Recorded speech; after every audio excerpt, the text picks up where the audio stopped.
Le chant de la victoire. Non seulement l'Éternel a fait lever une corne en Israël, psaume 148.14, mais il fait de lui l'instrument de sa victoire sur les nations. C'est là ce que proclame le psaume 149. Il appartient évidemment à la même époque que les précédents et nous montre quelles grandes espérances conçurent les Juifs revenus de l'exil, lorsqu'ils virent leur capitale munie de remparts.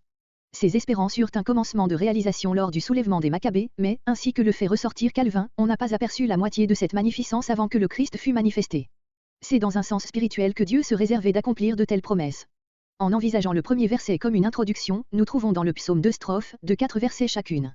La première célèbre avec la plus grande vivacité la joie du peuple, jadis presque anéanti, que Dieu part de son salut, versets 2 à 5, la seconde annonce la victoire complète d'Israël sur toutes les nations, versets 6 à 9. Verset 1. À l'ère nouvelle dans laquelle entre Israël répond un cantique nouveau. Sa louange dans l'assemblée, reproduction presque textuelle de psaume 148.14. Verset 2.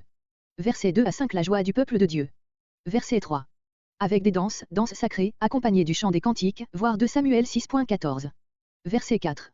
Les humbles, ceux qui ont supporté, sans défaillir dans leur foi, la souffrance et le mépris, psaume 147.6. Verset 5. Des cris de joie sur leur couche. Même à l'heure du repos, ils ne pourront s'empêcher de pousser des cris de joie, de même qu'autrefois ils se lamentaient jusque sur leur lit, Osée 7.14. Verset 6. Verset 6 à 9 les nations châtiées. Versets 6 et 7. L'épée, la vengeance. Israël a représenté sur la terre la cause de l'Éternel. Son histoire est une longue lutte contre les puissances idolâtres.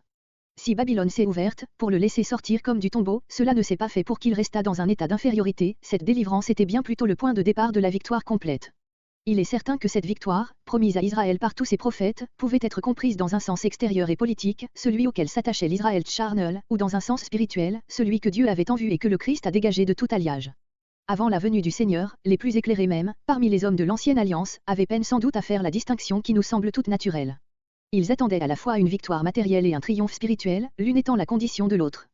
Cependant il faut bien reconnaître que, dans la mesure même où la victoire cessait d'être, aux yeux de ces hommes, celle du Dieu saint, pour devenir la glorification d'un peuple particulier, Israël cessait d'être Israël et redescendait au niveau de ces nations qu'il devait subjuguer.